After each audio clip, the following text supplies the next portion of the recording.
Muy bien, nos acompaña esta noche Lourdes Flores Nano. Lourdes es una política demócrata a carta cabal. Nosotros tenemos la suerte de conocer su trayectoria, usted la conoce. Y en términos de coraje y de enfrentar a lo que conocemos en nuestro país, desgraciadamente, como el montesinismo, Lourdes Flores, por supuesto, está en primera línea. Bienvenida, Lourdes. Gracias. Sí. Gracias por estar aquí. Me parece muy importante que hayas aceptado conversar con nosotros en este contexto. Y quiero felicitarte una vez más. Te agradezco mucho tus palabras, pero una vez más tú estás dando una línea periodística de firmeza, primero de inteligencia periodística, de seguimiento a un tema que no podemos en el Perú dejar que rebrote de ninguna manera. Es un pequeño resquicio, es un recodo de acomodo del fujimorismo, del montesinismo. Hay que darle de alma y sacarlo y extirparlo de golpe. Así que te felicito y creo que en esa línea tenemos que estar todos muy claros. Una vez que conocemos lo que estaba ocurriendo, una vez que podemos evidenciar lo que estaba ocurriendo, la reacción del gobierno, ¿qué te ha parecido? Bien, el presidente de la República, que me lo habían comentado, estuve en unas actividades esta tarde, pero lo acabo de escuchar hace un instante, bien en su firmeza, en las palabras, pero que tiene que complementarse con dos actos políticos en países centrales. Primero, el señor ministro del Interior ha dicho esta mañana que él ha puesto su cargo a disposición. Yo creo que tiene que ser aceptada la renuncia. La salida del ministro del Interior me parece muy importante porque alguien tiene que responder políticamente por estos hechos. No podemos sentar el día lunes al primer ministro con la carga de un ministro del Interior que ha sido, digamos, en el mejor de los escenarios, ignorante de ese tema, lo cual es muy malo para un ministro, si no partícipe silente de lo que veía. Yo quiero pensar que es lo primero, o sea, el hombre está absolutamente fuera, pues es muy malo, quiere decir que es un ministro que no controla su sector. Se abre la posibilidad que el señor Villanueva, primer ministro, pueda traer un ministro del Interior y decirle, señor presidente, vamos a combatir la seguridad ciudadana y este es mi ministro. Creo que es una buena oportunidad. Entonces yo creo que las palabras del presidente tienen que tener un acto político que es la salida del ministro del Interior. Yo creo que el ministro del Interior debe irse a su casa. Y lo segundo, evidentemente, es tocar el tema Villafuerte con toda claridad. O el señor Villafuerte es un personaje, lo decías tú anoche con mucha claridad, o es un personaje vital para el gobierno, entonces se convierte en un funcionario público, abierto, criticado. Si era el hombre encargado de seguridad ciudadana, la verdad es que no parece ser de gran eficiencia, porque, digamos, quitemos todo esto, no es pues que haya acertado con acciones extraordinarias en materia de seguridad ciudadana, no parece que eso sea. Ni siquiera sabía que a López Meneses, o por lo menos eso dice, lo custodiaban 8 patrulleros en su casa y 3 en la casa de su papá. Lo que quiero decir es, el segundo acto de firmeza y de claridad tiene que ser ningún asesor en la sombra, porque ese es el germen y es el comienzo de la putrefacción. Tenemos un personaje que comienza a adquirir poder, que está en la sombra, que tiene contacto fatal. Ese es el comienzo de lo que construimos, del Montesinos de ayer. En consecuencia, me parece que las buenas palabras del presidente de la República tienen que venir acompañadas de firmeza. Y claro, ya los actores de segundo nivel han habido pues palabras extravagantes, pero en lo central yo diría eso. Bien el presidente de la República, pero necesitamos dos actos concretos. Despedir al señor ministro del Interior y tener mucha claridad en relación a Villafuerte. O se convierte en un hombre público con funciones claras y con controles, o en mi concepto no tiene que estar en el gobierno tampoco. Ahora, esta tarde ha habido un debate, todavía ocurre un debate en el Parlamento. Y la verdad es que ha sido sorprendente escuchar la posición desde la bancada nacionalista. La bancada nacionalista ha tomado este tema como algo personal. Es curioso, mientras todos los demás políticos han expresado la indignación que la ciudadanía está compartiendo en este momento, la bancada nacionalista ha buscado primero enfrentar con el fujimorismo, nos ha acusado, ha mencionado varias veces el fujimontesinismo, y desde el fujimorismo han habido respuestas como el humalamontesinismo o el ollantamontesinismo, en fin. Y en otras voces de la propia bancada nacionalista, lo que ha surgido ha sido la defensa de Villafuerte.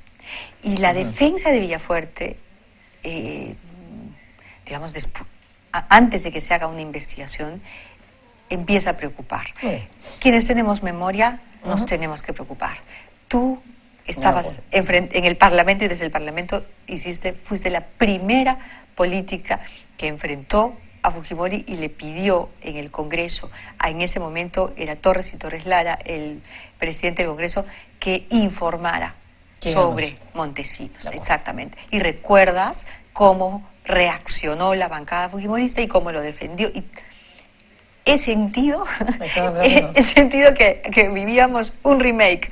A ver, primero, obviamente, si a todos nos ha sorprendido, ¿no? Creo que al gobierno, desde el presidente de la República, los ha remecido, los ha desconcertado, porque lo más probable es que esto fuera parte de un sector, ¿no es cierto? Un sector de inteligencia. El lado oscuro. Así es, que comienza a armarse, que tiene sus propias... que ya sentíamos que operó de alguna manera hace algunos meses. Si ustedes recuerdan cuando vieron esta cantidad de ataques, ¿no es cierto?, contra todos los políticos en simultáneo, uno dice, esto no puede ser casualidad, ¿no? O sea, uno acá... Esto tiene un armado, alguien ha construido eso, y es una típica maniobra de inteligencia, de modo que es posible que esto los haya sorprendido. Entonces su primera reacción, en lugar de ser serena y decirle, usted, vamos a corregir, ha sido a ponerse a la defensiva. Lo segundo es que probablemente creen, que es lo que pasa pues en las voces poco independientes, si el señor Villafuerte en efecto es para Humala un hombre de confianza, y los seguidores de Humala creen que con eso blindan a Humala mejor, entonces salen a defenderlo y dicen, no toquen al hombre que Humala considera indispensable. Y yo creo que el presidente de la República hay que hacerle la reflexión. Fíjate, en lugar de tener el presidente de la República como protector, como quien le guarda las espaldas a un personaje que no está a la luz, que nadie lo conoce, comienza a tener poderes extraordinarios y que comienza a convertirse, por lo tanto, en un problema para él.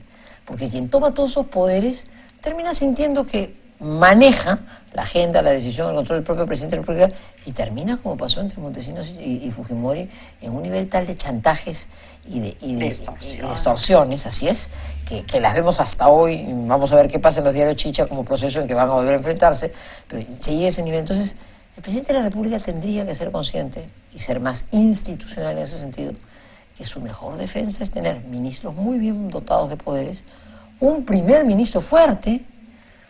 Por eso qué importante que en el fondo el destino le da oportunidad de decir, señor primer ministro, lo fortalezco, traiga usted el ministro del Interior.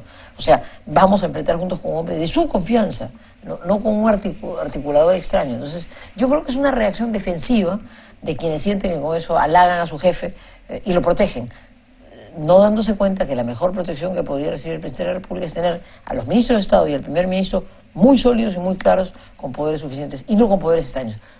No permitamos, por Dios, lo decías con toda razón, quienes hemos vivido esto, no permitamos que comience a crecer poderes paralelos y ocultos. Eso termina destruyendo e inevitablemente termina en corrupción. Los poderes extremos, los poderes absolutos, sin control, terminan en corrupción de todas maneras. Entonces, ¿por qué vamos a vivir en el Perú una aventura que fue tan nefasta? Revivir una aventura que fue tan nefasta. ¿Por qué repetir una aventura que fue tan nefasta? Ahora, analicemos el contexto. López Menezes es un operador, es lo único que sabe hacer, operar, ¿no es cierto?, políticamente, pero en la ilegalidad, en la clandestinidad, desde la extorsión, desde la presión, desde el chantaje. Ya ha sido sentenciado por ello. Claro. Es decir, no hay ninguna duda. En este momento tiene prisión suspendida. ¿Por qué un sujeto como López Menezes podría concitar, podría ser tan atractivo para ese lado oscuro, que evidentemente está en el gobierno, porque de lo contrario no hubieran podido asignarle la protección que le han podido? O sea, negarlo es absurdo, ¿no? Hay que identificar quién en el gobierno o quiénes son los que dirigen, son las cabezas de este lado oscuro. Pero ¿qué atractivo podría tener para ellos? Ese último punto es bien importante. Yo he sentido, hasta cierto punto sincera, la reacción del presidente de la República. Quizás para él mismo, que ha consentido y que se ha sentido protegido, como decía hace un rato, porque ha dado su confianza a un hombre como Villafuerte, de pronto comienza a sentir qué monstruo estoy creando. Puede ocurrir. Digamos, él se siente tranquilo, es un hombre de confianza, lo ha acompañado, le tiene confianza, creo que ha habido alguna relación subordinada como militar, pero de pronto puede comenzar, oye, a ver, ¿qué monstruo estoy construyendo? Entonces es el momento que tiene que reaccionar. Si estamos temprano y a tiempo, puede cortar.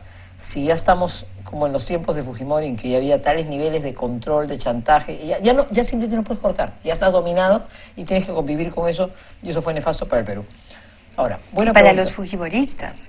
Para los fujimoristas, para por los supuesto. fujimoristas en la cárcel por culpa de Montesinos. Montesinos lo llevó y lo condujo y fíjate que a esos actos. Y fíjate que en eso hay que reconocer que Keiko Fujimori, joven, sin mayor experiencia, en algún momento creo que advirtió con claridad eso, y a su propio padre intentó hacerlo reaccionar.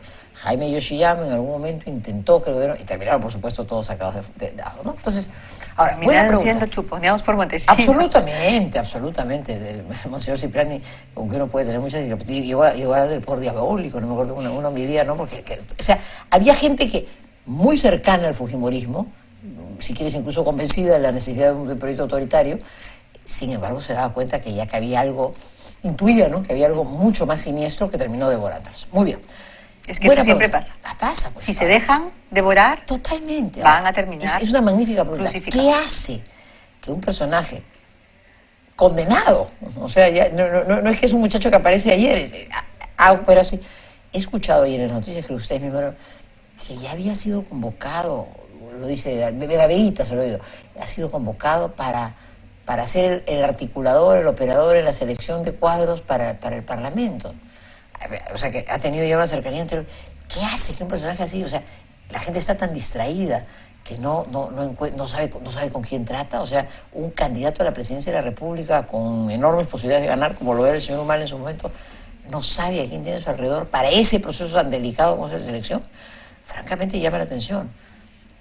Es una persona que ha puesto mucho dinero. Alguna especulación he oído en ese sentido, que tenía algún tipo de contacto importante, ha sido un financista. Se hablaba de algún tipo de vinculación a alguna empresa importante que había aportado, podría ser. Es un informante que ha traído alguna información valiosa en un determinado momento. Esta gente sabe venderse. No perdamos nunca vista cómo comienza Montesinos, ¿no? En el año 90, ante la denuncia, pero los jóvenes deben saber, seguramente no lo recuerdan, y muchas no lo recordarán, ante las denuncias de Olivera contra Fujimori. Por las casas. Por las casas. Aparece un abogado hábil que se sabía que había tenido buenas relaciones en el Ministerio Público, el señor Loaiza se lo presenta, y este abogado se mete por el ojo de la aguja y no solo le resuelve el problema, sino que se vende y ya, pues entonces ahora también yo tengo relaciones con militares, no sé qué, no sé cuánto, y uno que había estado proscrito en los cuarteles. Los carteles en el ejército habían prohibido que el señor Montesinos entre... Con su fotografía. Se convirtió en el hombre clave. Entonces,